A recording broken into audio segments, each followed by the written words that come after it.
Puji Tuhan, saudara yang dikasihi Tuhan Yesus Kristus, pada pagi hari ini saya akan sharing, berbagi sebuah pengajaran firman Tuhan dengan saudara. Pagi ini pengajaran firman Tuhan saya berikan judul Tanah Hati yang Berkualitas. Gak terasa ya, kita hari ini berada tepat di pertengahan bulan Maret ini ya. Kita berada pada tanggal 15 Maret. Nah hari ini, pagi ini, saya mau sampaikan sebuah pengajaran firman Tuhan tentang tanah hati yang berkualitas. Mungkin langsung kita baca ayatnya ya. Lukas pasal yang ke-8, kita baca bergantian ayat 11 sampai dengan ayatnya yang ke-15. Saya baca ayat 11, teruskan Anda 12, nanti 15-nya sama-sama kita baca. Begini kata firman Allah, saya baca pada ayat yang ke-11. Lukas 8 ayat 11. Inilah arti perumpamaan itu. Benih itu ialah firman Allah. 12 teruskan. Yang jatuh di pinggir jalan itu ialah orang yang telah mendengarnya. Kemudian datanglah iblis lalu mengambil firman itu dari dalam hati mereka, supaya mereka jangan percaya dan diselamatkan. Ayat 13. Yang jatuh di tanah yang berbatu-batu itu ialah orang yang setelah mendengar firman itu menerimanya dengan gembira, tetapi mereka itu tidak berakar. Mereka percaya sebentar saja dan dalam masa pencobaan mereka murtad. Ayat 14 terus. Yang jatuh dalam semak duri ialah orang yang telah mendengar firman itu dan dalam pertumbuhan selanjutnya mereka terhimpit oleh kekhawatiran dan kekayaan dan kenikmatan hidup, sehingga mereka tidak menghasilkan buah yang matang. Ayat yang ke-15, mari sama-sama kita membacanya 1, 2, dan 3. Yang jatuh di tanah yang baik itu ialah orang yang setelah mendengar firman itu menyimpannya dalam hati yang baik dan mengeluarkan buah dalam ketekunan. Bapak Ibu Saudara, sekali lagi saya mau ingatkan tema firman judulnya pagi ini kita bicara tentang kualitas tanah hati. Tanah hati yang berkualitas gitu ya. Bahwa ternyata kemaksimalan pertumbuhan rohani setiap orang Kristen, kemaksimalan pertumbuhan progres daripada iman rohani kita itu ditentukan oleh kualitas tanah hati kita. Tanah hati kita kualitasnya seperti apa, itu yang menentukan pertumbuhan hari demi hari, pertumbuhan iman dan rohani kita. Dari ayat yang barusan kita baca jelas, ada 4 jenis tanah hati. Tanah hati yang keempat, itu jenis tanah hati yang paling bagus, tanah hati yang berkualitas gitu ya. Itu yang membuat tanah hati itu berbuah dan bertumbuh. Semuanya dasarnya ditentukan pada tanah hatinya seperti apa. Kualitasnya bagus atau tidak, hatinya benar atau tidak.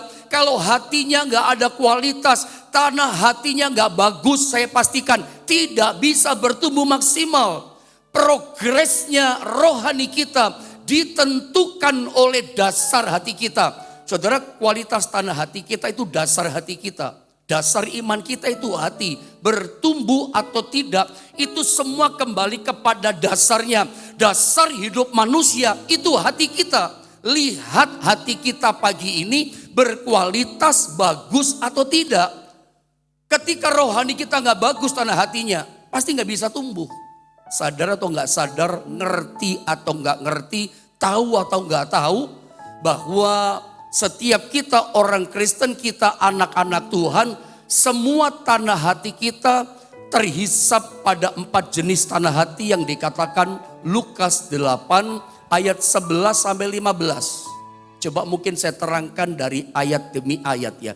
Coba kita lihat dulu di ayat yang ke-12. Saya mau terangkan dari ayat 12 sama saudara. Perhatikan di ayat 12 saya terangkan, munculkan ayatnya. Saya baca begini. Tanah hati yang pertama nih tanah yang paling jelek. Tanah pinggir jalan kata Alkitab. Yang jatuh di pinggir jalan itu ialah orang yang telah mendengarnya. Mendengar firman. Bukan tidak mendengar firman. Semua 4 jenis tanah ini adalah orang yang mendengar firman. Bukan tidak mendengar loh. Sudah mendengar firman. tapi firman yang didengar tidak berdampak. Hanya tanah yang bagus yang keempat. Dengar firman, dampaknya apa? Pertumbuhan, kemaksimalan. Semua mendengar, termasuk tanah hati yang paling jelek, paling buruk, itu tanah pinggir jalan. Ini tanah yang keras karena pinggir jalan. Zaman dulu belum ada aspal, tapi karena tanahnya tanah pinggir jalan, ratusan orang lewat, ribuan orang lewat, siapapun boleh lewat, namanya pinggir jalan, gak ada pagarnya, gak ada batasannya, orang baik boleh lewat, orang jahat boleh lewat, semua orang lalu lalang lewat setiap hari. Maka akibatnya meskipun itu bukan aspal, meskipun tanah biasa, kena matahari, kena hujan, tiap hari diinjak, maka tanah pinggir jalan itu menjadi sangat keras. Maka akibatnya tanah hati orang Kristen kalau tanah pinggir jalan, gak ada batasannya, diinjak-injak orang tiap hari, tanah itu keras loh. Dia dengar firman, benih itu dia terima, begitu jatuh di tanah hati yang keras, akibatnya apa? Akibatnya gak tumbuh itu firman, belum sempat tumbuh itu firman. Begitu tertabur di hatinya, baru dengar firman. Alkitab katakan apa? Saya baca. Kemudian datanglah iblis, baru dengar firman, belum sampai tumbuh di tanah hati. Datang iblis mengambil firman itu dari dalam hati mereka. Belum sempat bertumbuh, langsung dicaplok, diambil sama iblis. Supaya mereka jangan percaya dan diselamatkan. Saudara, mari kita cek and recheck tanah hati kita. Jangan sampai tanah hati kita anak Tuhan termasuk hamba Tuhan, tanah hati yang keras. Ini tanah yang paling jelek, tanah pinggir jalan. Tanah yang kedua adalah tanah yang berbatu-batu. Lihat ayat 13, saya baca ya.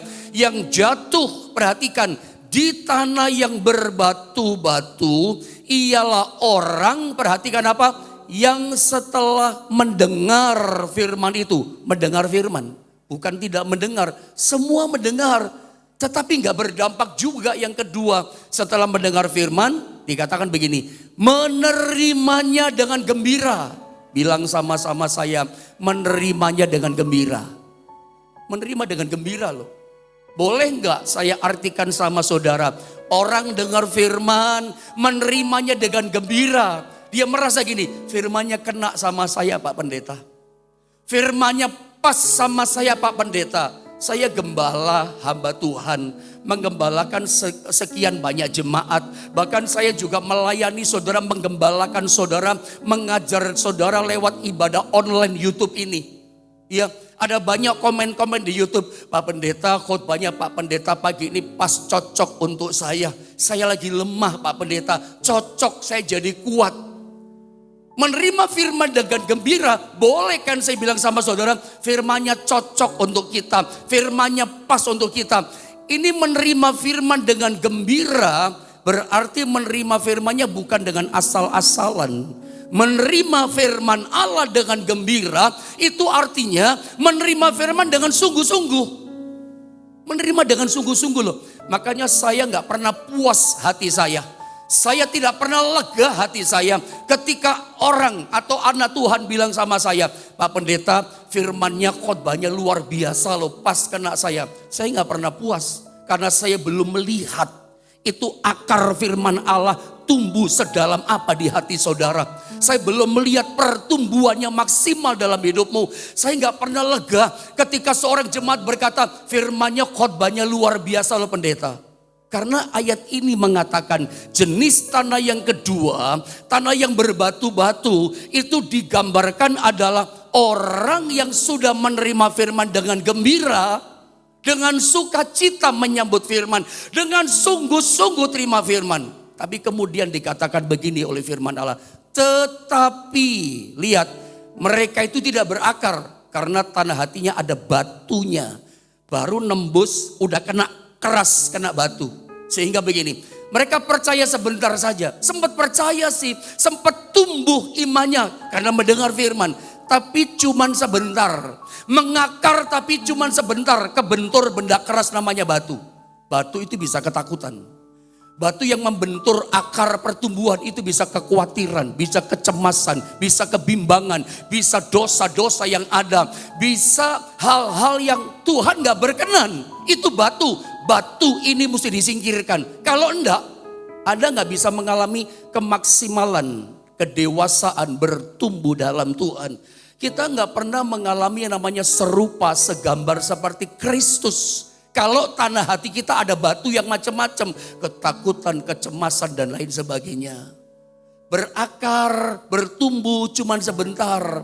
Dan perhatikan, dalam masa pencobaan, angin pencobaan datang, mereka murtad, tercabut akarnya. Tercabut akarnya, kenapa? Ada batu. Jenis tanah kedua itu ternyata mendengar firman, tapi dampak firman yang didengar tidak membuat progres maksimal tumbuh.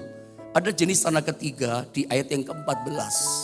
Dikatakan yang jatuh dalam semak duri ialah orang yang telah mendengar firman itu. Mendengar juga, mendengar firman. Dan dalam pertumbuhan selanjutnya tumbuh ya. Mengakar ke bawah sempat tumbuh.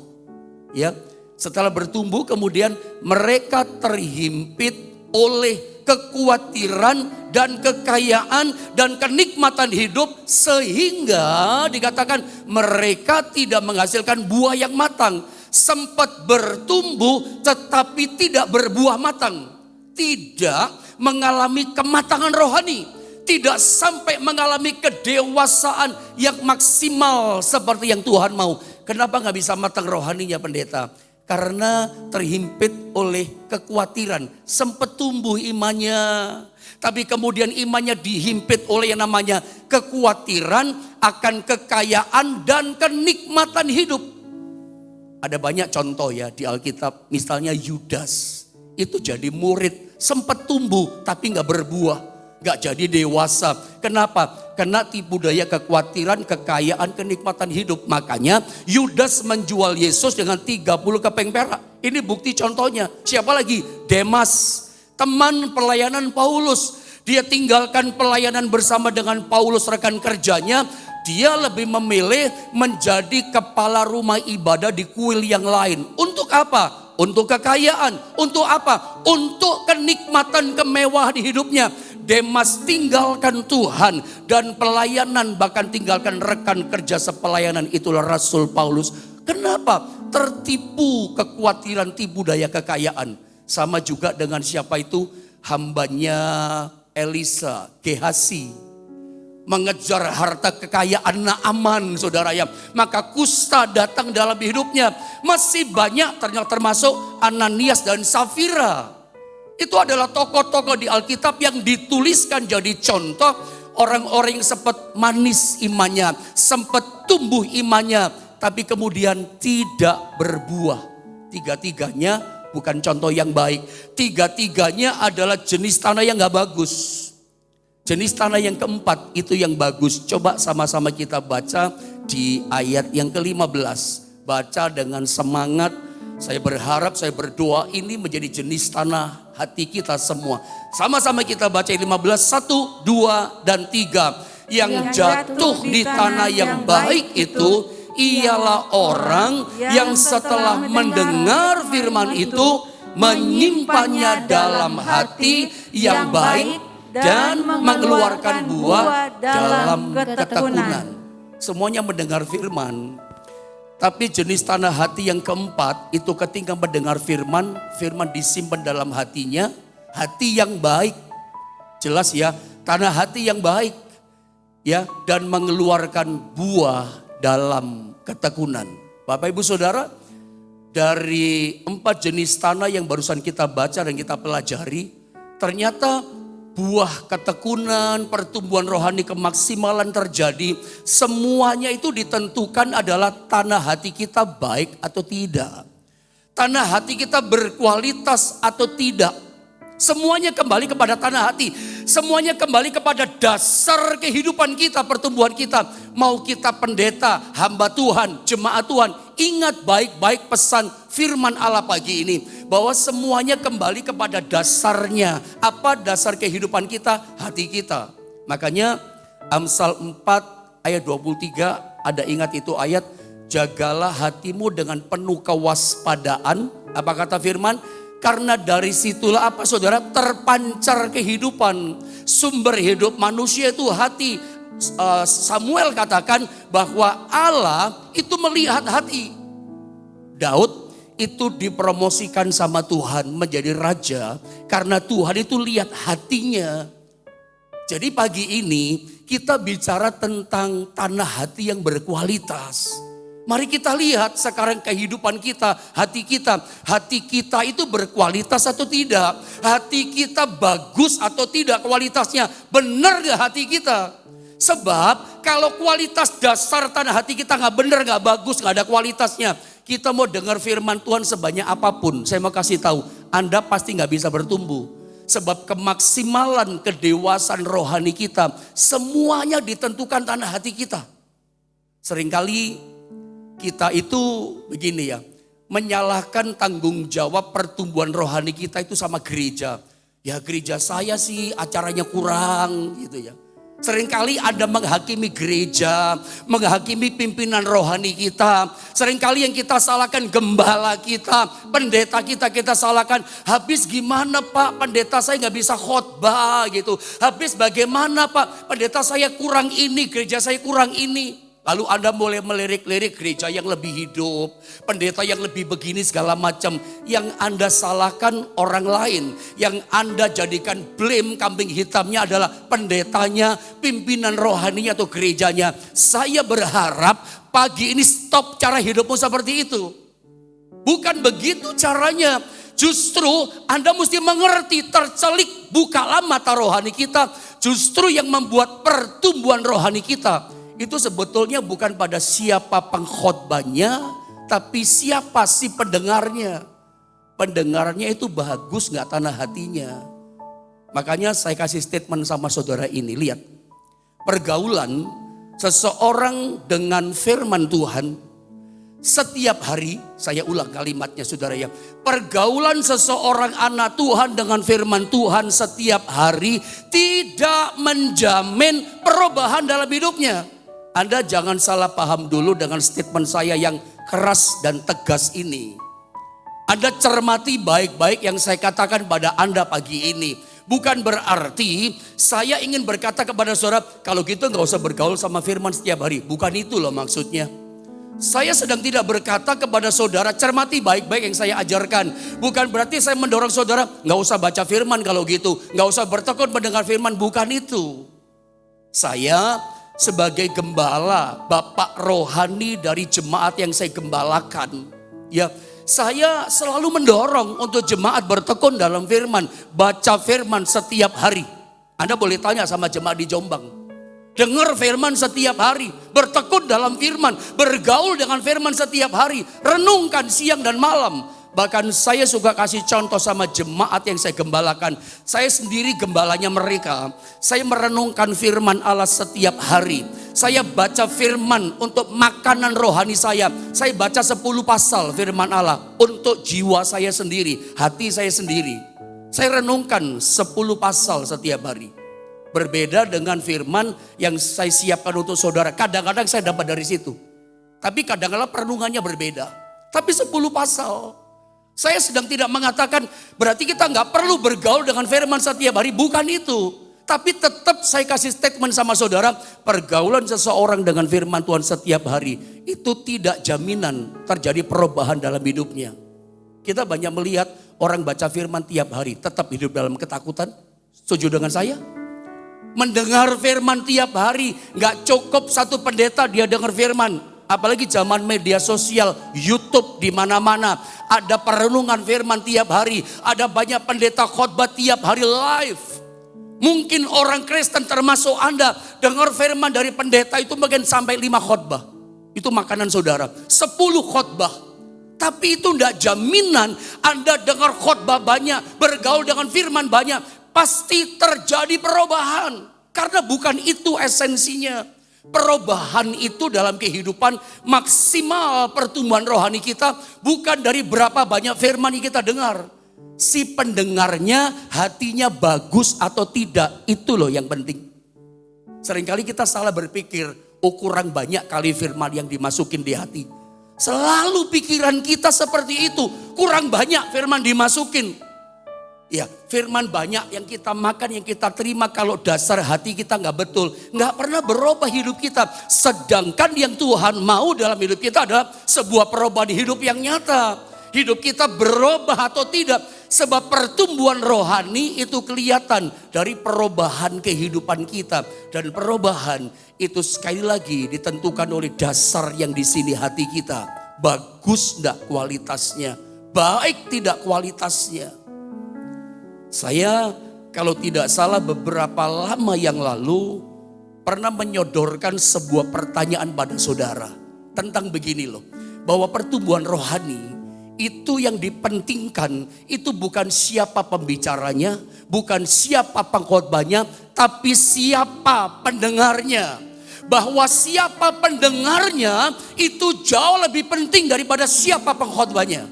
Seringkali kita suka menyalahkan pengkhotbahnya sih nggak pecus, pendetanya sih nggak bener khotbahnya, nggak pinter ngomongnya. Bukan itu loh. Saya banyak melihat, mendengar kesaksian hamba Tuhan khotbahnya sederhana di gerejanya, tapi jemaatnya cinta Tuhan. Saya banyak melihat pendeta hamba Tuhan yang khotbahnya biasa saja, ayat yang diangkat biasa saja, tapi jemaat yang digembalakannya taat cinta Tuhan, dewasa dalam Tuhan. Karena ternyata bukan cuma siapa si pengkhotbahnya yang penting, si pendengarnya juga jauh lebih penting. Saya pernah tanya sama saudara, kalau Anda masih ingat khotbah yang pengajaran saya sampaikan. Menurut Anda khotbahnya Yesus Kristus sama khotbahnya Yunus lebih bagus mana? Lebih berkuasa mana? Lebih berbobot mana? Menurut Anda khotbahnya Yesus sama khotbahnya Yunus? Ya tentu saja kita sepakat berkata ya pasti khotbahnya Yesus lah pendeta. Lebih hidup, lebih berkuasa, lebih berkualitas. Saya setuju, pasti kita sepakat itu. Khotbahnya Yesus pengurapannya luar biasa. Tapi Anda jangan meremehkan khotbahnya Yunus. Meskipun ketika kita baca dalam Yunus pasal 3, khotbahnya mah agak ogah-ogahan. Yunus khotbah mungkin agak kepaksa, setengah hati. Karena dimuntahkan sama ikan. Karena kita tahu Yunus ini kan diperintahkan Tuhan untuk menyampaikan khotbah begitu ya. Mengajar di Niniwe kan. Supaya bertobat. Kalau nggak bertobat Tuhan akan hukum Niniwe ditunggang balikan oleh Tuhan. Itu kan intinya. Yunus nggak mau. Karena bagi Yunus biarin aja binasa Niniwe. Biarin aja Niniwe ditunggang balikan sama Tuhan. Dia perintah Tuhan mah perintah Tuhan. Dia ke Tarsis, dia ke Yavo. Kemudian dibuang ke laut, ditelan sama ikan, dimuntahkan lagi kembali kepada agendanya Tuhan. Dimuntahkan di Niniwe, lalu dia mulai khotbah. Mungkin kita lihat ya dalam Yunus, tolong multimedia, saya tidak sempat sediakan ayatnya. Itu Yunus pasal 3. Yunus pasal 3, lihat ayat yang keempat saudara ya. Yunus 3 ayat yang keempat, tolong multimedia ayat 4. Saya baca ya, perhatikan ya. Mulailah Yunus masuk ke dalam kota itu setelah dimuntahkan sama ikan. Sehari perjalanan jauhnya, lalu berseru 40 hari lagi, kata Yunus dalam khotbahnya. Pendek khotbahnya, 40 hari lagi maka Niniwe akan ditunggang balikan. Pendek khotbahnya, lihat ayat yang kelima. Orang Niniwe percaya kepada Allah. Lah khotbahnya cuma sederhana Yunus. Iya kan? Khotbahnya cuma pendek gitu loh. 40 hari lagi Niniwe akan ditunggang balikan oleh Tuhan. Titik. Pendek. Sederhana ini pendeta khotbahnya.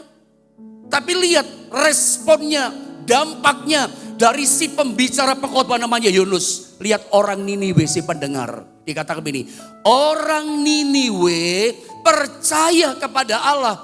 Lalu mereka mengumumkan puasa. Dan mereka, baik orang dewasa maupun anak-anak, mengenakan kain kabung. Apalagi ayat 6 sampai 8 ya. Ayat 6, perhatikan ayat 6. Dibilang begini, setelah sampai kabar itu kepada raja kota Niniwe, turunlah ia raja dari singgasananya, ditanggalkannya jubahnya, diselubungkannya kain kabung, lalu duduklah ia di abu. Ayat yang ke-7 saudara ya. Lalu atas perintah raja dan para pembesarnya, Orang memaklumkan dan mengatakan di Niniwe demikian, manusia dan ternak, lembu, sapi dan kambing domba tidak boleh makan apa-apa, tidak boleh makan rumput dan tidak boleh minum air. Ayat 8 sama-sama kita membaca 2 dan 3. Haruslah semuanya manusia dan ternak berselubung kain kabung dan berseru dengan keras kepada Allah, serta haruslah masing-masing berbalik dari tingkah lakunya yang jahat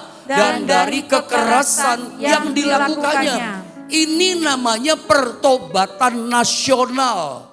Saudara, penduduk kota Niniwe, Alkitab catat 120.000 orang. Semuanya bertobat. Laki, perempuan, tua, muda, anak-anak, sak, kambing, domba, binatang ternak, semua bertobat. Pakai kain kabung berpuasa. Anda pikir, dengar, khotbahnya cuman pendek si Yunus. Khotbahnya sederhana si Yunus. Tapi lihat si pendengarnya. Jadi dari kisah ini seperti saya pernah ajarkan sama saudara. Ternyata sebuah perubahan hidup, sebuah pertobatan terjadi, kemaksimalan pertumbuhan terjadi. Yang penting itu bukan sekedar siapa pengkhotbahnya, siapa pembicaranya, tapi ada sesuatu yang jauh lebih penting. Siapa sih pendengarnya? Hatinya bagus atau tidak? Hatinya berkualitas atau tidak? Terbukti di sini orang-orang Niniwe hatinya berkualitas. Mereka langsung berubah. Dengar khotbah yang pendek dan menurut saya sangat sederhana. 40 hari lagi Niniwe akan ditunggang balikan. Hei, bertobat, tinggalkan kekerasannya, tinggalkan kejahatannya, berubah, datang berseru kepada Tuhan. Saya berharap pagi ini kita bisa menangkap dengan roh kita ini firman Allah. Kita jemaat Tuhan jangan cuma suka salahkan pendetanya, si pengkhotbahnya, tapi mari kita lihat introspeksi hati kita bagaimana. Makanya kalau saudara lihat gambar ini, saya kasih andaikan penabur petani. Seorang petani itu cukup menaburkan benih padi itu 1 kali saja.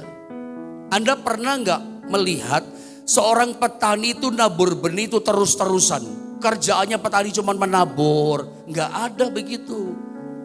Anda pernah menjumpai petani hari ini menabur, Selasa menabur, Rabu menabur, Kamis menabur, besok Jumat menabur, terus menabur. Tidak ada petani begitu. Petani itu semua rata-rata menaburnya hanya 1 kali benih padi. Lalu kemudian setelah dia menabur, dia kasih air, dia kasih pupuk. Lalu 3 bulan kemudian dia lihat hasilnya panen yang luar biasa. 3 bulan kemudian ada panen, ada hasil.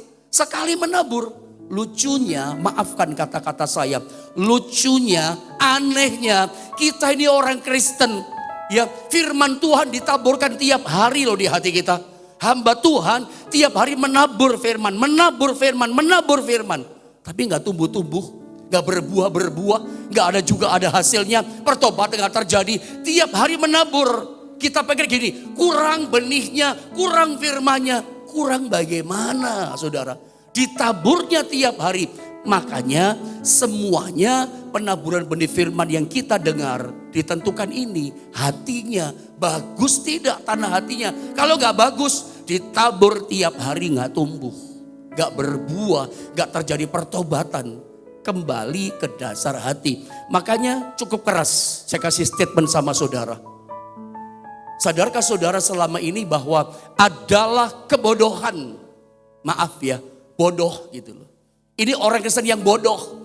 Adalah kebodohan jika seseorang terus menerima firman tetapi tidak pernah membenahi kualitas hatinya.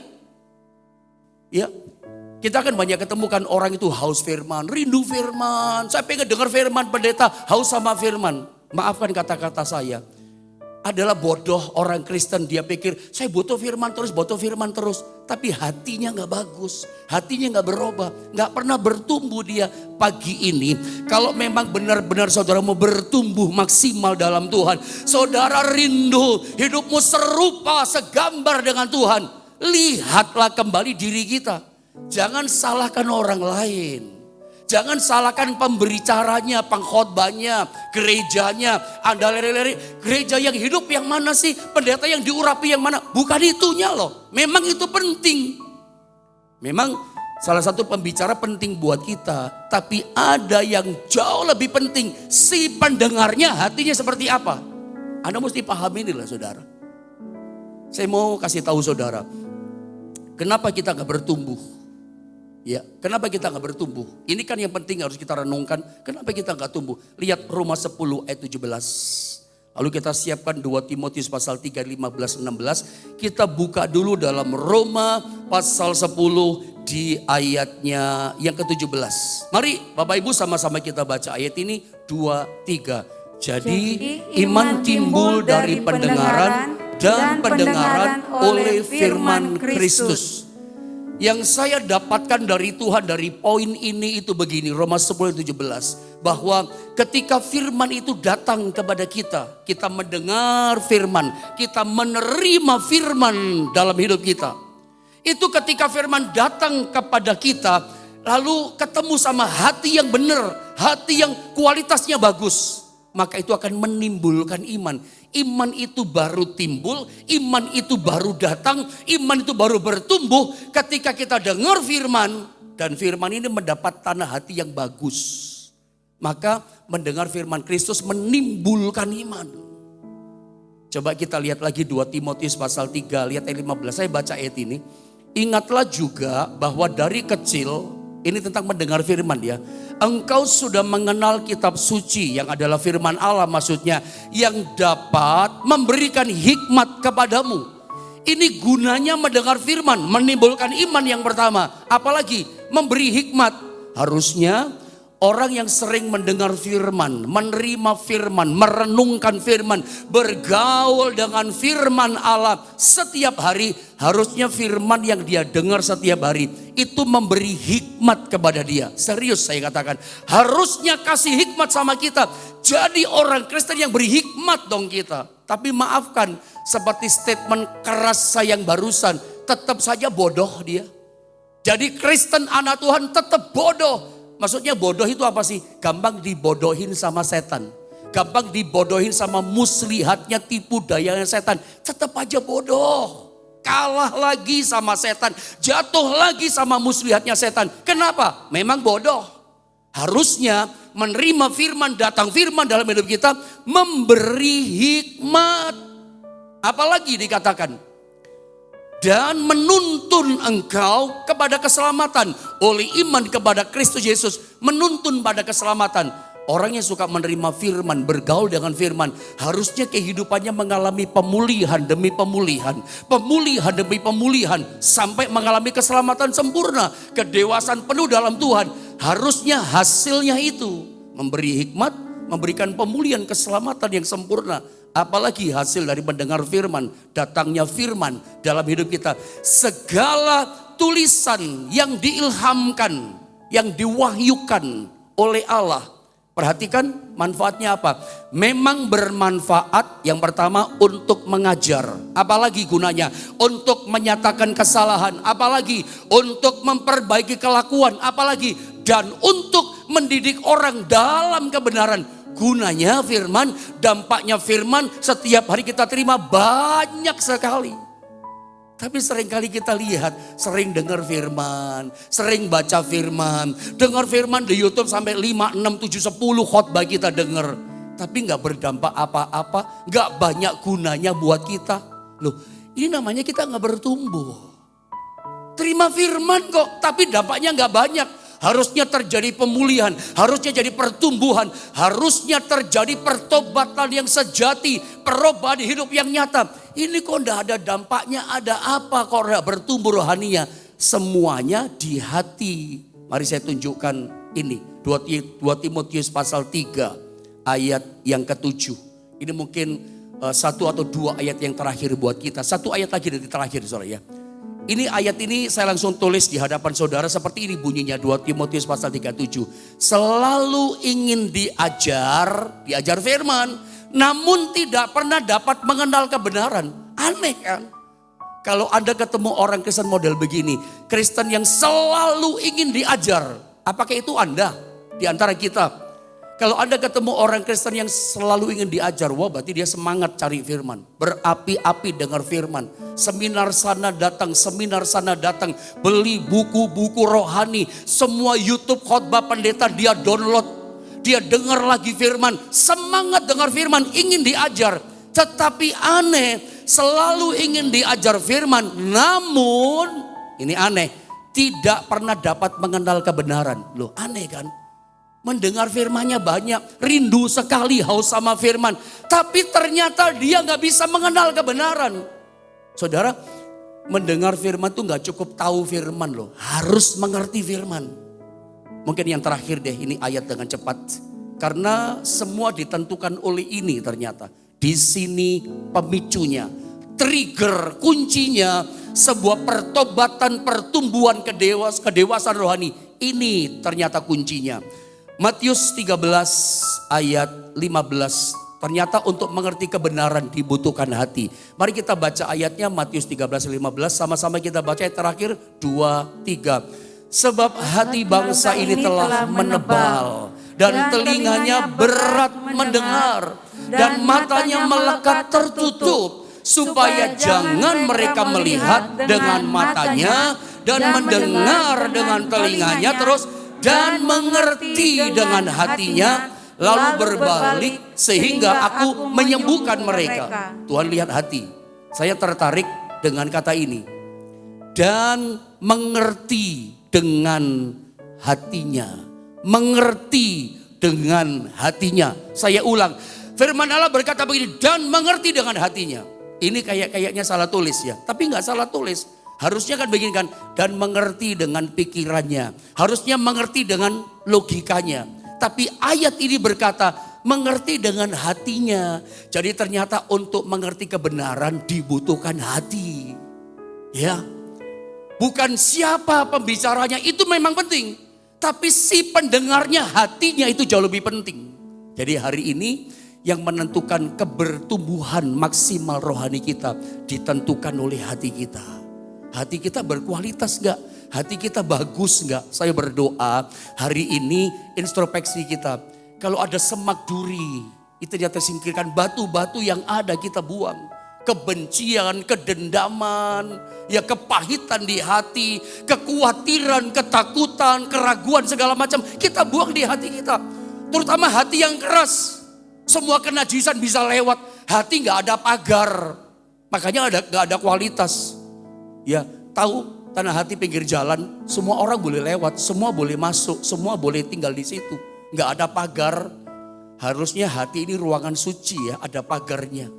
Hanya perkataan Tuhan, hanya yang suci yang boleh ada di hati kita. Yang nggak benar kita buang. Supaya apa? Hati kita bagus tanah hatinya. Berkualitas tanah hatinya. Sehingga kalau tanah hati bagus, setiap firman diberitakan, kita ngerti. Bukan cuma tahu. Kalau ada dengar firman cuma jadi pengetahuan, nggak jadi pertobatan tuh. Kenapa kita bisa berubah? Kenapa kita bisa cinta Tuhan? Karena kita semakin mengerti Tuhan. Dan kita mau berubah pagi ini. Di lewat firman Tuhan, kita perbaiki hati setiap kita. Mari kita sama-sama berdoa.